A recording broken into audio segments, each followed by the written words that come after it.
Na na na na na na na na. Hey, gotta love that podcast show. Na na na na na na na na na. Hey, yeah, I love that podcast show. Oh, BS and beer is the place to go to get all the Saints news. Hell yeah, podcast show. Na na na na na na na na na. Hey, gotta love that podcast show. Na na na na na na na na na. Hey, yeah, I love your podcast show.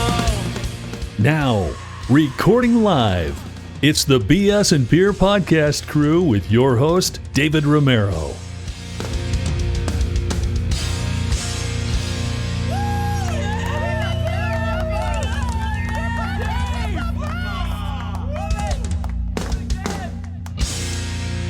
Welcome in another week, another edition. It's the BS and Beer Podcast crew recording from our studios at Meat House Fork.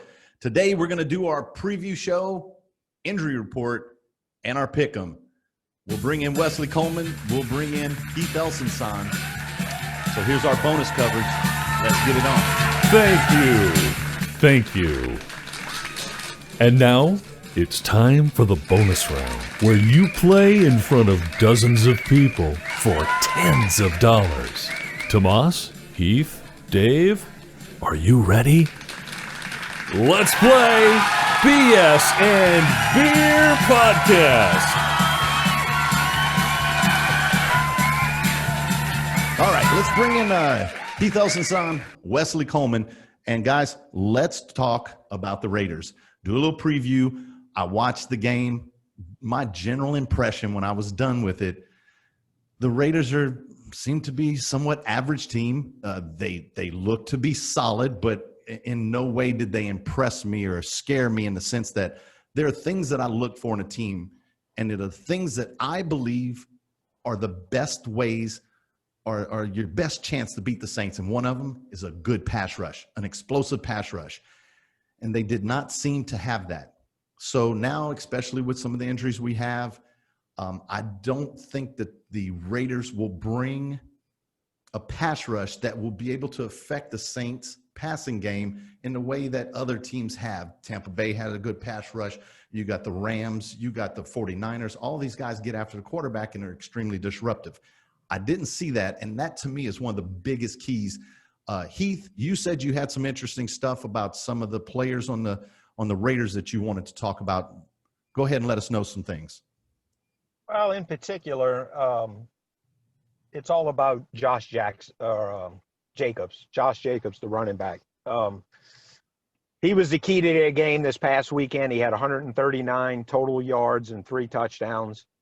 He led the league in missed tackles with 10, and he led the entire league last year in missed tackles for us in the whole, so the Raiders are going to go as Jacob goes, and the Saints just need to do what they have been doing, quite frankly, for the last 2, 3, 4 years, which is shutting down the run. It happens to be a strength of the Saints, and so they just need to be solid in their tackling this week and keep doing what they're doing. You shut that run down, and then you put a little bit of pressure on David Carr, and he's gonna fall apart like a wet cardboard box. He's been sacked a lot in his career. He gets happy feet. You get some pressure on him. You want to put the game on his shoulders and make him beat you.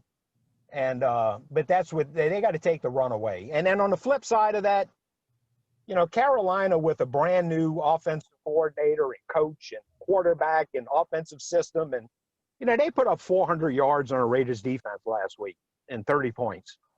So I have no doubt that the Saints are going to be able to move the ball. But to me, like I said, Jacobs is the key. You shut him down, and the Saints are going to have a good day, I think. Wesley, give me some of your general thoughts on the Raiders. Again, I think that they're going by what they played in the Carolina Panthers. And even Teddy Bridgewater, his numbers looked very Teddy Bridgewater-ish. And this is included. He had a 75-yard pass for a touchdown. Yeah. And without that pass, we're talking about him having under 200 yards passing. There was a lot of dink and dunk. They were not getting pressure on the quarterback, and we know how Teddy will hold the ball and stand in the pocket. He's not scared to take a sack. He's not a real throw the ball away or force the ball in. And they had 1 sack for a 10-yard loss.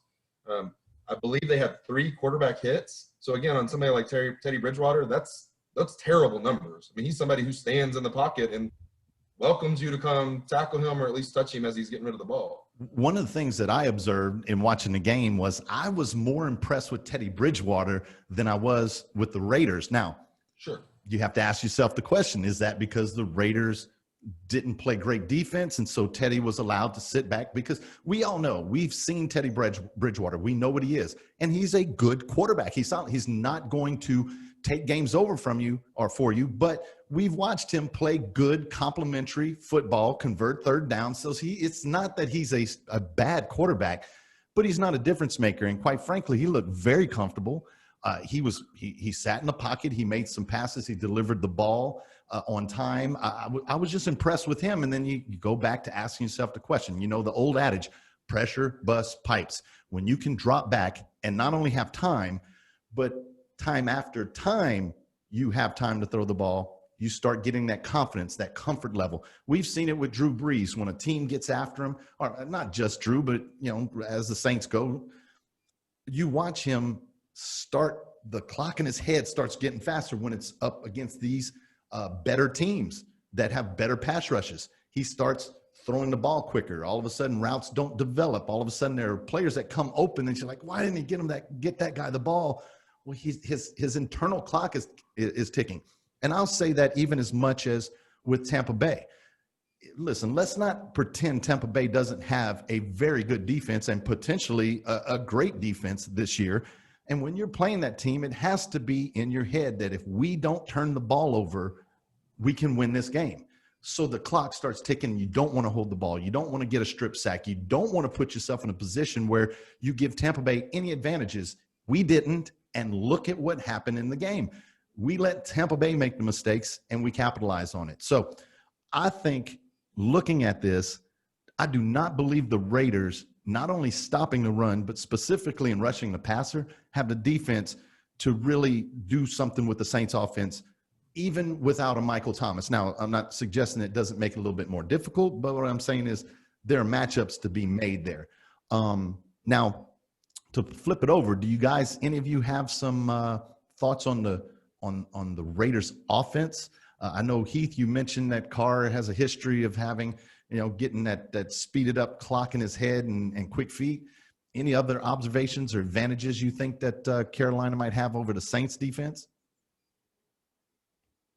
Carolina or the Raiders, you mean? Did I say Carolina? I'm sorry. I mean the Raiders. No, I just, like I said, really, look, Carr's got some talent, right? And they have some talent they have a pretty good offensive line, but I think the Saints can get pressure on him. And when you get pressure on him, he gets rattled.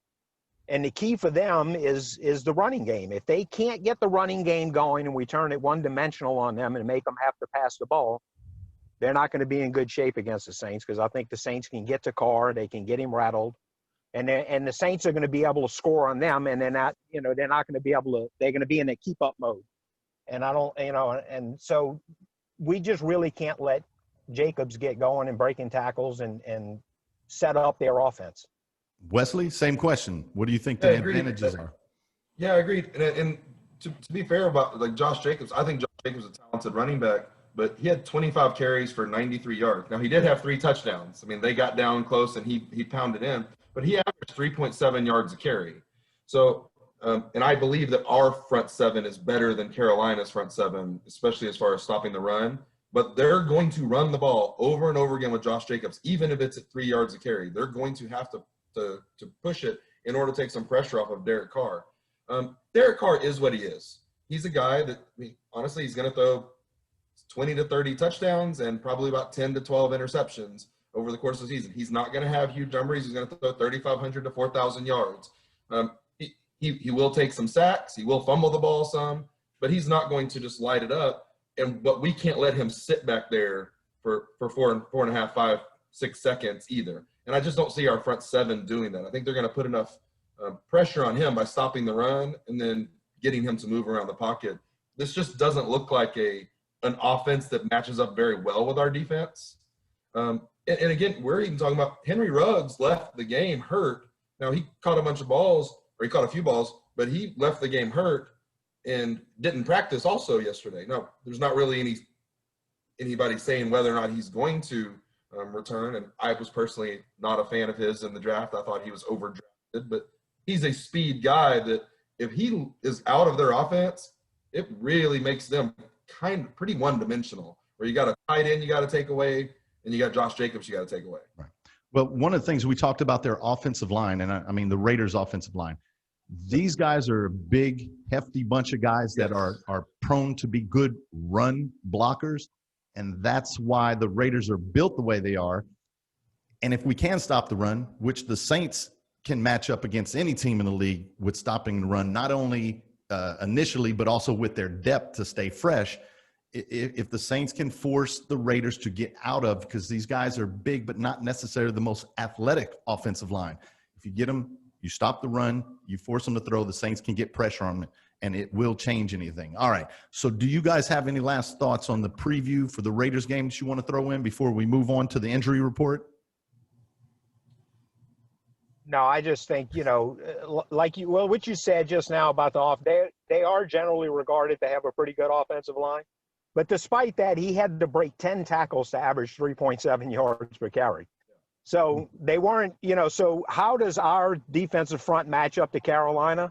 I like my odds on that one. I think the Saints should not have any problem shutting down their run and turning them one-dimensional.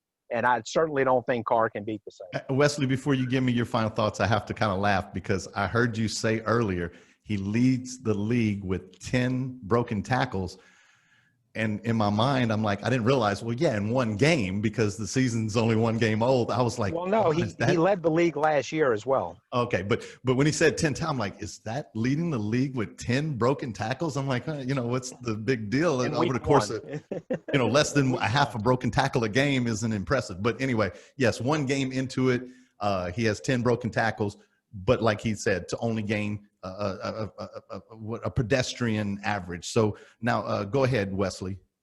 If we take last week against Tampa Bay for what it was at face value, which was a game that we won by 11, but it was a sloppy game, and there was lots of things that we could improve in on offense, this is a great second game to be playing.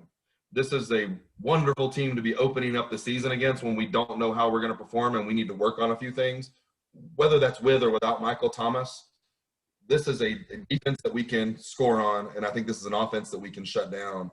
This is a great second game after coming off a win when we still have some things we need to work on and probably get some confidence in Drew Brees and some of our play calling and things like that to get the season continued in the right direction.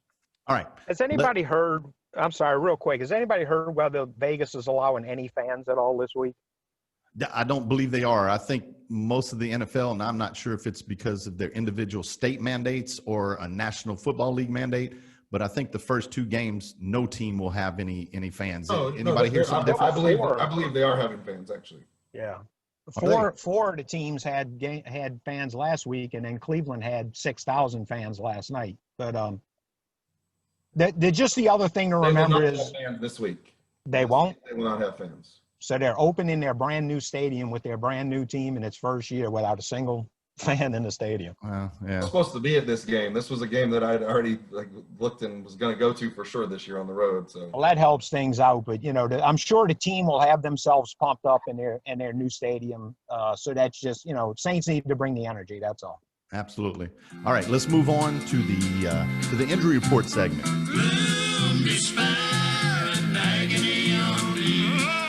Deep dark depression, excessive misery.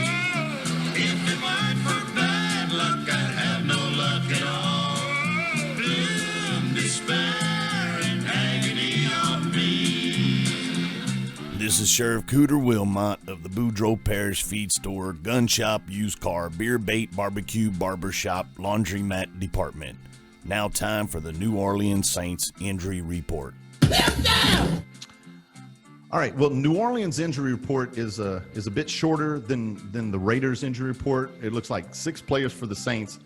One of the names that popped up there on Thursday gave me a moment of pause and some hand wringing, and that's when Emmanuel Sanders popped up on the injury report as did not participate. Now, You guys talked me down off the roof and explained that apparently it was non-football related. He just missed practice for some personal reason. And we really need to talk about that. But again, Marcus Davenport will not play. Oh, well, that's not true. Hold on a second. I just mean he did not participate. Coach Payton's already talked about it and said that, listen, we know it's frustrating, but he has an injury that we do not want to exacerbate. And I personally feel the same way. We need to start having players healthy at the end of the season. I feel like every year we have key players out at the end of the season in the playoffs, and then we always go into the offseason upset because we lost this game or that game. But how much does that have to do with not having our best players healthy at the end of the season? Now, I mean, I get most teams are going to have injuries at the end of the season, but we need to have these key players at least in a position where they can be effective. So the next guy, hang on a second here. I had it on my phone and it went blank here. Obviously, Michael Thomas, which we need to talk a lot about. We talked about Davenport. It looks like Ruiz was Ruiz. Am I pronouncing that right? Cesar Ruiz, limited. So all indications that he'll be ready to play this week. And PJ Williams with the hamstring. Yeah, PJ. All right, so should I go over? I'm going to go over real quick the Raiders, and then I'll let you guys give some feedback on the Saints, and then we'll talk about the Raiders. Cornerback Arnett out, practice full. Trent Brown, a tackle with a calf. He didn't participate. Rodney Hudson, a center, not injury related. Incognito, we all know who that guy is, right? Achilles did not participate and does not seem, from things I've heard, that they even expect him to play. Linebacker Nick Kawasaki. But anyway, it's close to that. But now the guy that Wesley was talking about is Henry Ruggs III. He didn't participate, knee injury. And here's the interesting thing. Didn't Jason Witten come out of the booth to return to the Cowboys because the Cowboys needed him for that championship push? And when I found out he was playing for the Raiders, I'm like, what happened? The guy just realized that the booth wasn't for him and going to try to squeeze out 4 or 5 more years in the NFL.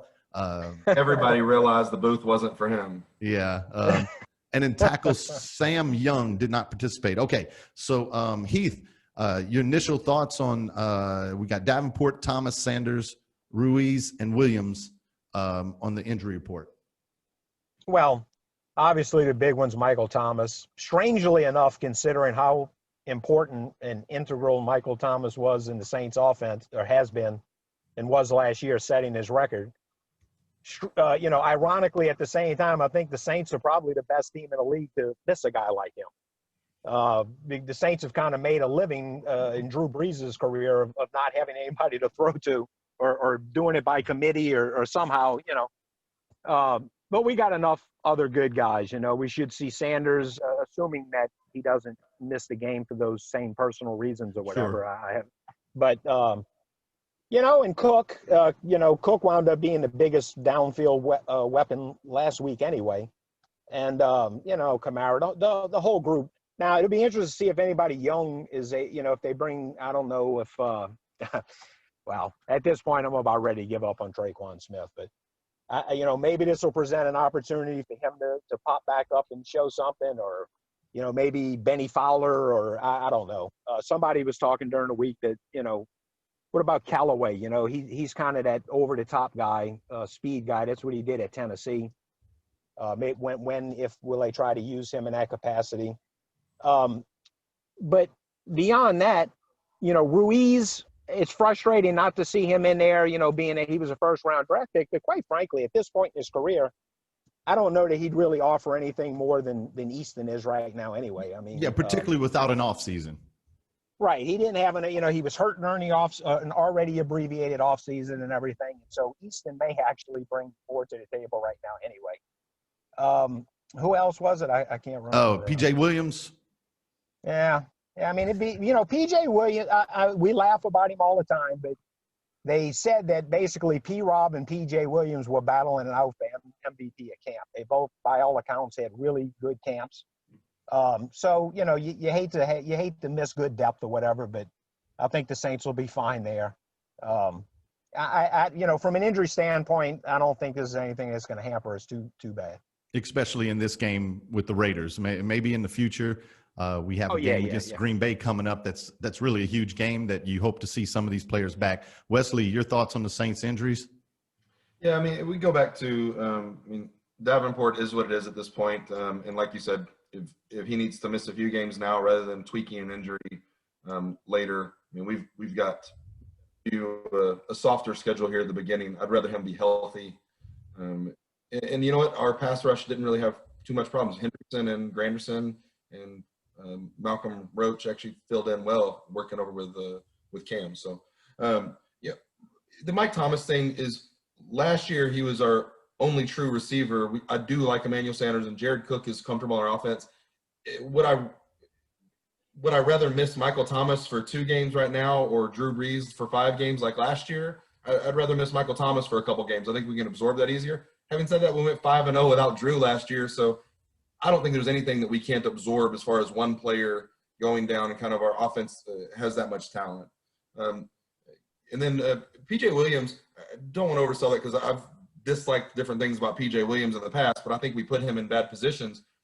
Everything that came out of camp this year about him switching back and forth between safety and nickel, and the way that it was confusing the offense because they didn't know what position he was going to play, worked out really well. And apparently he had a great camp. And then this past game, DJ Swearinger kind of had to fill that role, and DJ Swearinger is not a nickel cornerback. And we saw that on a couple of plays where DJ Swearinger, he gave up one 29-yard pass and then another pass too. DJ would be better in that role than him. So him being back would actually, as great as our secondary played last week, I think he's an upgrade to that depth and to what he can do there. All right. Well, I don't necessarily need to go into a great deal of depth here on the Raiders injuries. I think the big names, Henry Ruggs, and let's see, I don't know, Incognito was a starter, but it doesn't look like he's going to play. And Josh Jacobs was full with an ankle, so I don't see him missing the game. Any thoughts on the Raiders injuries? Got a couple of things. And so Trent Brown, there's a lot of stuff coming out of Raiders right now. He's a big tackle. That's a big, nasty guy, but they are having problems with getting him to play through injuries. Apparently, they've had a lot of problems with him having little tweaks and injuries where the medical staff is like, oh, everybody plays with this. And he's like, nope, I'm too hurt. I can't do it. So he's starting to get a reputation with the Raiders, and apparently some of his teammates and a lot of the fans are getting pretty upset with him and his inability to play through injuries that other people play through. And then you talked about the linebacker, Nick Kwiatkowski. His pec is not torn, but he's expected to at least miss a couple of weeks because his pec is injured. And then, again, you add that with if Henry Ruggs is out, I think that gives them some problems. Okay. Heath, any thoughts that you want to touch on?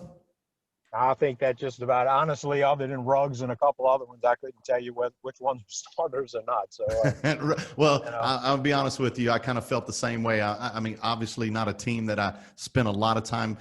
Some teams you see their name, you're like, I want to watch that team. When I see the Raiders, I'm, so not super familiar with their roster, but watching the game, putting the injury report together.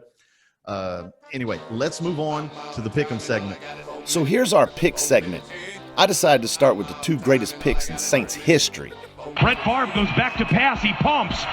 Now he fires over the middle. Intercepted. I can't believe what I'm seeing right now.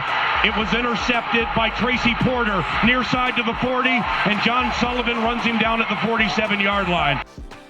It's picked off! It's picked off! It's Tracy Porter again! He's running free! He's going to go all the way! Hand outstretched!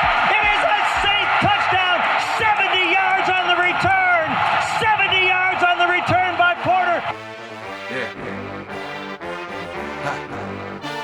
Breakdown, come on.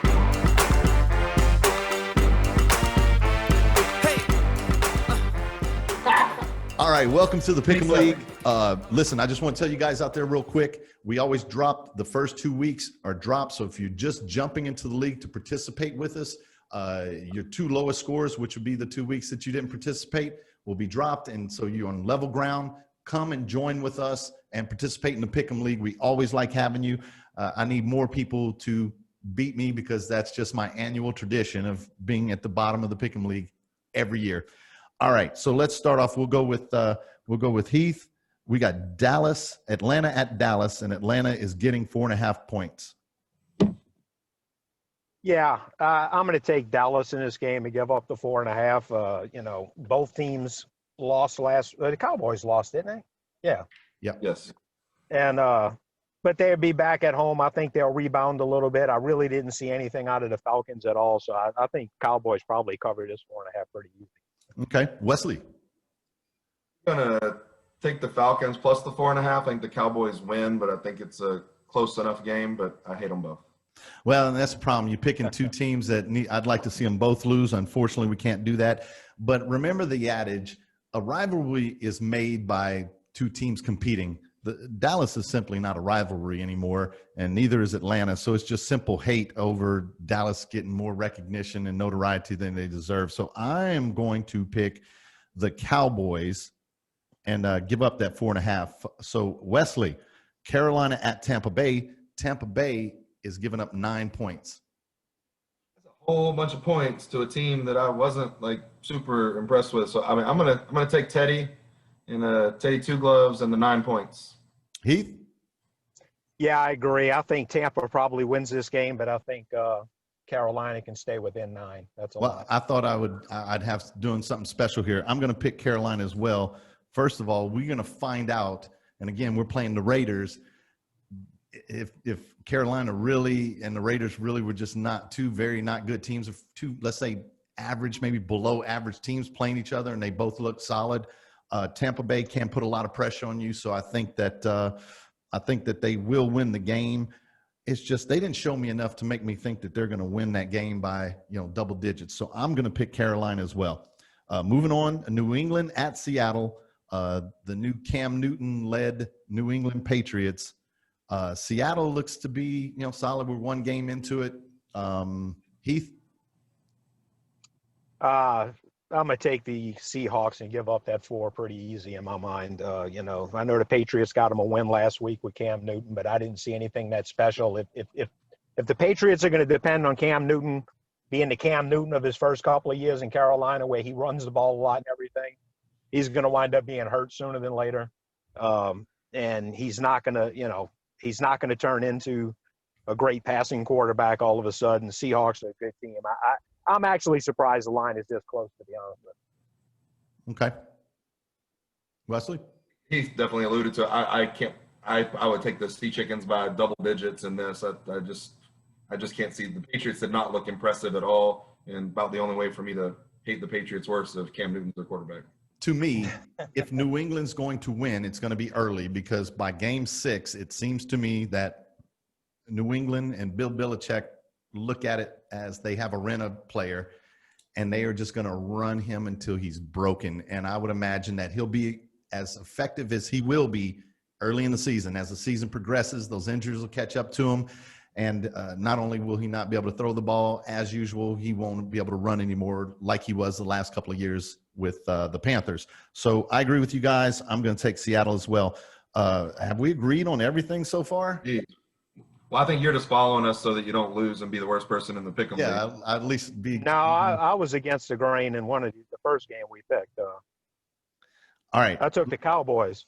We have the Fighting Garys at the Green Bay Packers. Are the Green Bay Packers really as good as they were last year? Nobody thought that, well, except for Green Bay fans. I certainly didn't think they were as good as their record indicated. Detroit, man, love Gary, but man, they just are not good perpetually. I don't even know what to say. So, Heath, I'll start with you. Yeah, I'm going to take the Packers and give up the 6 on this. The poor Lions, they remind me of the Saints of yesteryear. They just find all new and inventive ways to snatch defeat from the jaws of victory. There's no way they're going to go on the road to Green Bay after last week and stay within 6 of the Packers. I don't believe. Okay. Wesley? Bad loss for the for the Lions last week. You got the ball hits a brand new rookie right in the hands to be the winning touchdown, and he completely drops it. I'm going to pick the Lions to keep it within 6. Hopefully Kenny Golladay gets for my fantasy team, gets his stuff together and can actually play this week. But I think the Packers win, but I think I'll take the Lions in the 6. The Lions actually played really competitive against the Packers last year. I remember we just needed them to lose, and they start off strong, and they had a lead, and then just you watch it, and you knew it was just only a matter of time before the wheels fell off the wagon.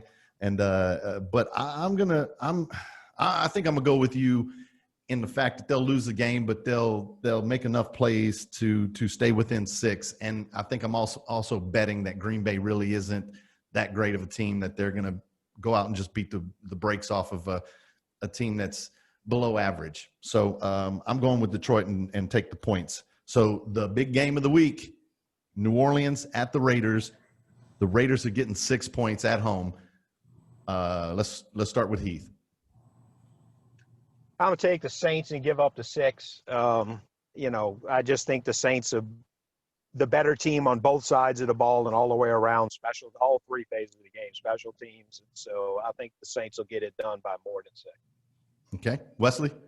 Yeah, I think that the Tampa Bay last week is a better team than the Raiders, and I think the Saints this week are a better team than the Saints last week. So I'm going to take Saints.